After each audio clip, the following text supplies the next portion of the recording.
आप समस्त देशवासियों को मेरा प्रणाम, नमस्कार, जय श्री राम। भाइयों, आज मैं चाहता तो था कि सुंदरकांड का पाठ करूंगा, परंतु मैं नहीं कर पाया। तो उसमें थोड़ा समय लगता है, टाइम मेरे पास नहीं था इतना। लेकिन आज मैं आपको हनुमान चालीसा के विषय में, और ये जो भ्रांतियां हैं, भ्रम हैं, फैला रखे हैं लोगों ने, अंधविश्वासों में पड़े हैं, उनके विषय में यह समझाने का प्रयास करूंगा कितना सहज और कितना सरल हमारा हिंदू धर्म है और उसको कितना जटिल बना दिया है। बड़ा दुख, मुझे कष्ट भी होता है कि धर्म के नाम पर सबसे ज्यादा लूट हो रही है। क्यों? क्योंकि हम खुद ही उनको अपने जिस चीज का हम पाठ करते हैं, जो पूजा करते हैं, व्यक्तिगत रूप से हम खुद ही उसको पढ़ना नहीं चाहते कि इसमें लिखा क्या है। हम ये चाहते हैं हमारे हिंदू धर्म में कोई भी चीज या कोई भी बात बिल्कुल 100% स्पष्ट नहीं है। यदि हम पूजा पाठ की या अपनी बात कर लें तो अलग अलग व्यक्तियों की अपनी अलग अलग राय है, और वो राय इसलिए है क्योंकि हम सभी अपनी सुविधा अनुसार कोई भी कार्य, कोई भी कर्मकांड, कोई भी पूजा पाठ का अनुष्ठान करते हैं। और आपको ये पता होना चाहिए, पता होना अत्यंत आवश्यक भी है कि जहां हम अपने मन के अनुसार कार्य करते हैं, अर्थात मन मुख होकर कार्य करते हैं, वहां पर लाभ के स्थान पर कई बार नुकसान हो जाता है। हमने अपने धर्म को बहुत जटिल बना दिया है। हिंदू धर्म के किसी भी देवता की यदि हम बात करें, उनकी पूजा पाठ की विधि इतनी आसान है कि भगवान ने स्वयं उसकी सहजता का, सरलता का वर्णन किया है, खुद बताया है, परंतु फिर भी हम उस पर ध्यान नहीं देते। अब आप देखिए, मैं समझता हूं कि प्रत्येक व्यक्ति 99% लोग हनुमान चालीसा का पाठ जरूर करते होंगे। हनुमान चालीसा यानी हनुमान जी को जरूर मानते हैं, क्योंकि उनको कलयुग का देवता भी कहा जाता है और वो जागृत अवस्था में भी है।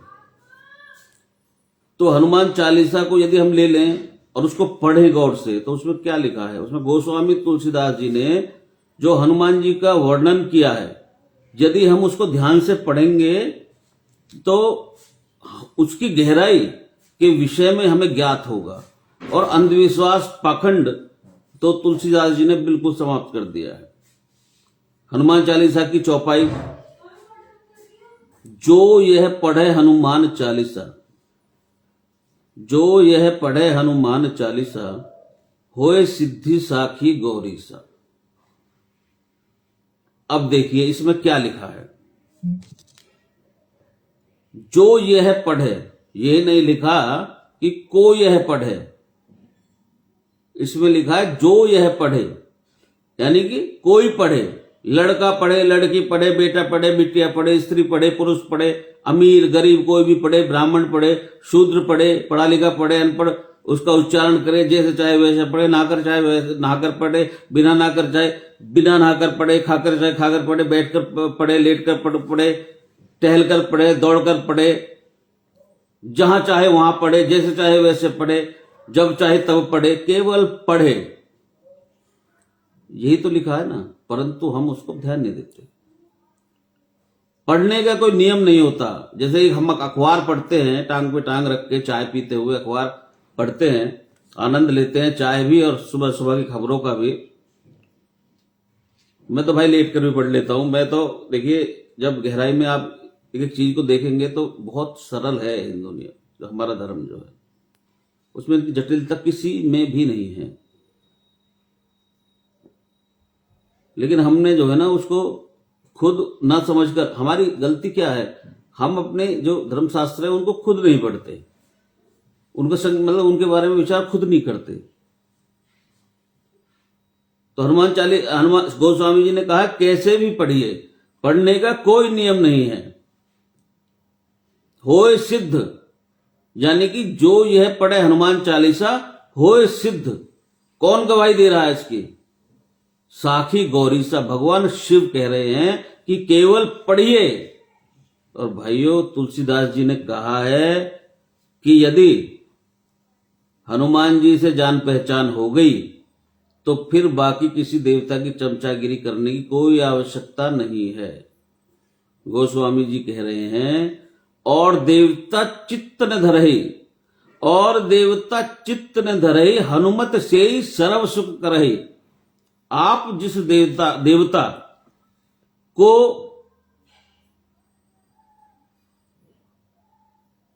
चाहोगे, कहोगे हनुमान जी से, मकान सहित उसको उठा करके ले आएंगे। भवन समेत तुरंत केवल हनुमान जी।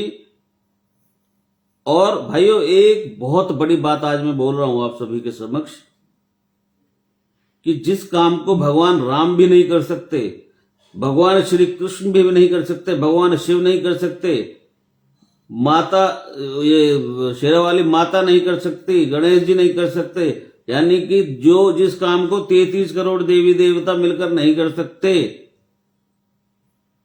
जिस काम को कोई भी नहीं कर सकता, उस कार्य को हमारे हनुमान जी आसानी से कर देंगे। उसके लिए ही हनुमान जी बैठे हैं। हनुमान जी उस काम को आपके को सार्थक कर सकते हैं, केवल हनुमान जी ही कर सकते हैं। कौन सा कार्य? संकट ते हनुमान छुड़ावे, संकट ते हनुमान छुड़ावे, मन क्रम वचन ध्यान जो लावे। यानी जिस काम को कोई भगवान नहीं कर सकता, कोई देवता नहीं कर सकता, 33 करोड़ देवी देवता नहीं कर सकते, हनुमान संकट ते हनुमान छुड़ावे। अब देखिए यहां पर भी देखो, बचावे नहीं लिखा, बाकी सभी बचाते हैं, हनुमान जी छुड़ाते हैं। बचाने में और छुड़ाने में जमीन आसमान का अंतर है भैया। बचाया दूर से भी जा सकता है, उदाहरण के तौर पर टेलीफोन के माध्यम से भी, जैसे कोई थाने में किसी को छुटाना है तो फोन के माध्यम से भी हो जाता है काम। मान लीजिए हमारे किसी व्यक्ति, घर के व्यक्ति को पुलिस पकड़ ले गई, हम किसी नेताजी के पास गए कि सर ऐसे ऐसे इंसिडेंट हो गया, हमारे बेटे को पुलिस पकड़ के लेकर गई है, जरा आप साथ चलिए। नेताजी बोलेंगे नहीं नहीं नहीं, हमारे जाने की आवश्यकता नहीं पड़ेगी, आप आराम से जाइए घर, चिंता मत करो, हम थाने में फोन कर देंगे, हो जाएगा। अब वो करते हैं नहीं करते, वो बात उनसे की नहीं की, फोन मिलाया नहीं मिलाया, इसकी कोई गारंटी नहीं है। यानी कि बचाने की कोई गारंटी नहीं है कि वो काम एब्सोल्युटली 100% है या नहीं, लेकिन छुड़ाने के लिए थाने में जाना पड़ेगा। इसीलिए हनुमान जी छुड़ाने में विश्वास करते हैं, बचाने में नहीं करते हैं। और अच्छा, ये छुड़ाने में विश्वास क्यों करते हैं? क्योंकि देखिए, बाकी सभी जो देवता हैं, सबके साथ ड्राइवरों की समस्या है, गाड़ी की समस्या है। किसी का बैल मान लो चरने निकल गया, किसी का शेर कहीं चला गया, किसी का चूहा गायब हो गया, किसी का मोर उड़ गया, किसी का हंस पानी पीने चला गया, किसी का कुछ हो गया। और ड्राइवर है ना, जो आप सभी जो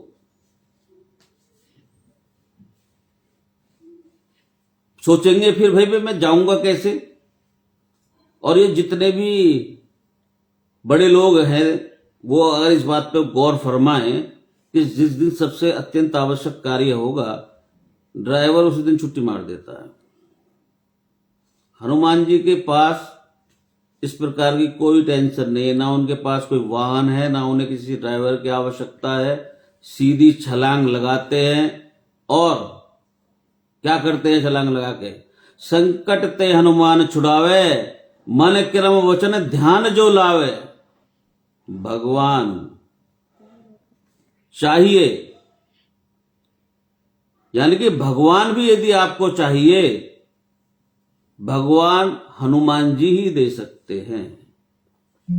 भोग चाहिए, रुपया चाहिए, गाड़ी चाहिए, कोठी चाहिए, यानी भौतिक कोई भी सुख हो, सब हनुमान जी दे सकते हैं। उसका कारण क्या है? अष्ट सिद्धि नवनिधि के दाता, अष्ट सिद्धि नवनिधि के दाता, असवर दीन जानकी माता। भगवान भी कहते हैं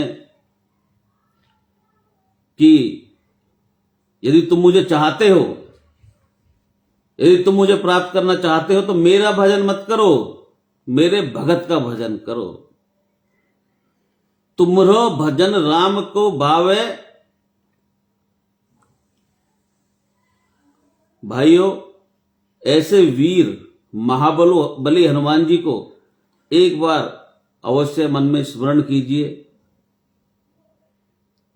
वो है ना, वीर हनुमाना अति बलवाना, राम नाम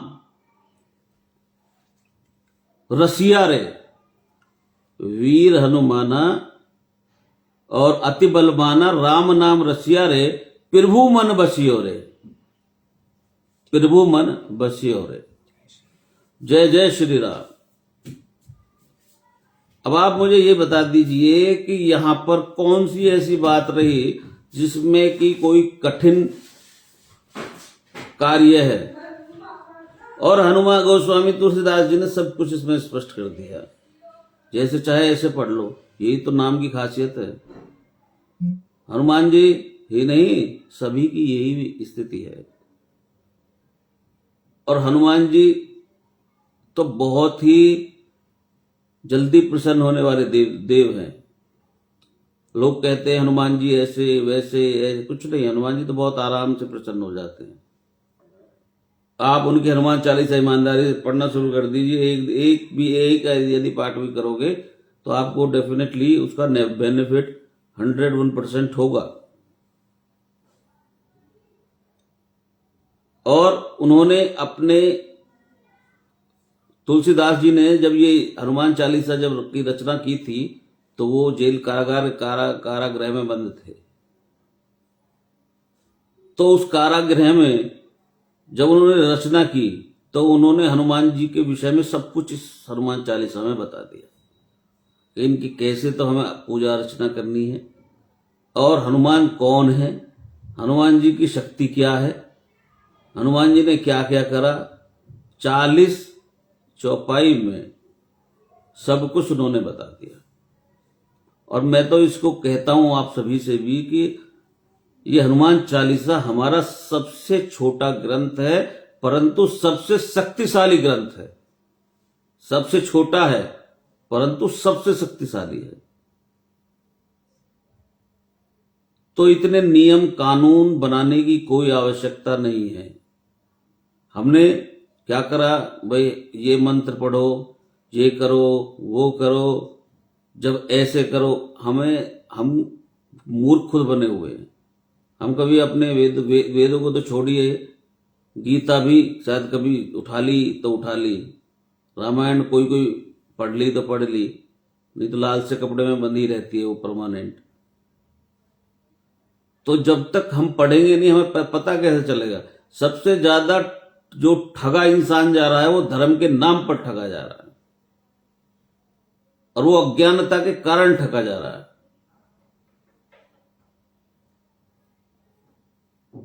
अब एक बात बताइए,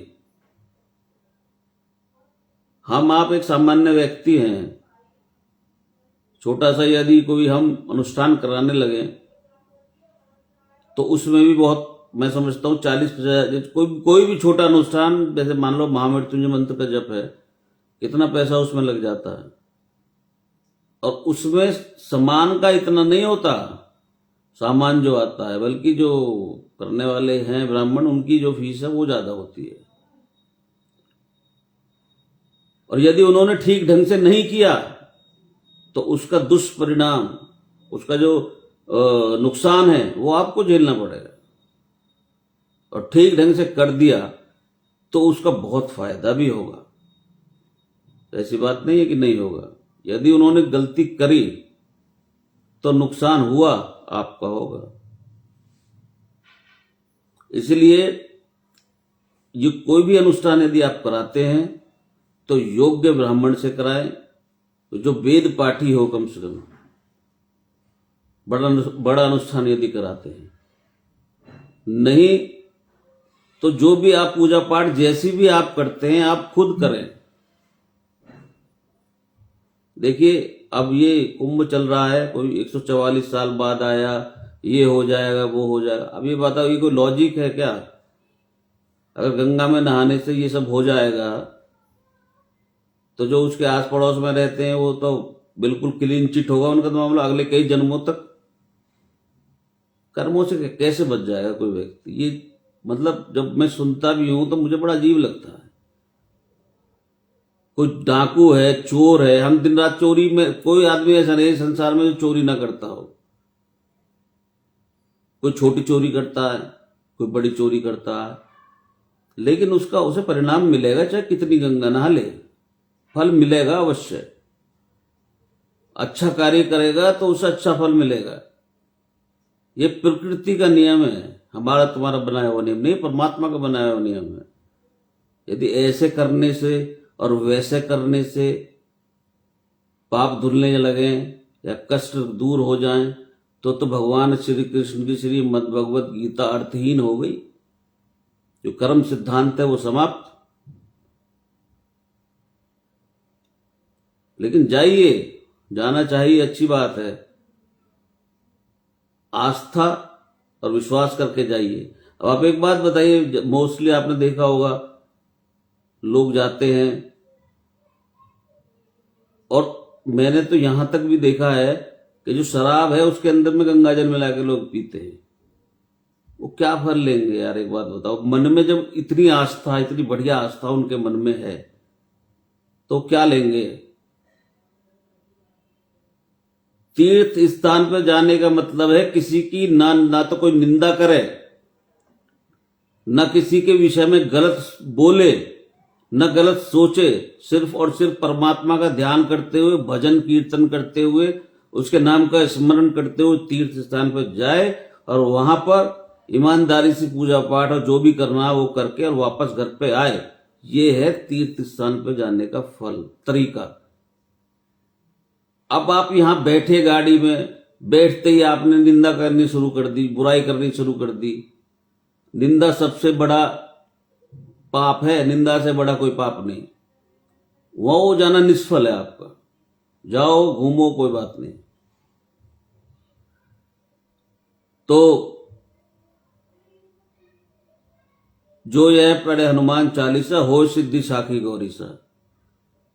कैसे भी पढ़िए भाई, लेट के, उठ के, बैठ के, नाच के, बिना नाचे, जाके, भाग के, दौड़ के, कोई नियम नहीं है। पढ़ लो बस, बेड़ा पार होना ही होना है। गोस्वामी तुलसीदास जी ने इस बात को प्रमाण सहित हनुमान चालीसा में लिपिबद्ध किया है। तो आप सबने मुझे सुना, बहुत बहुत धन्यवाद। जय जय श्री राम।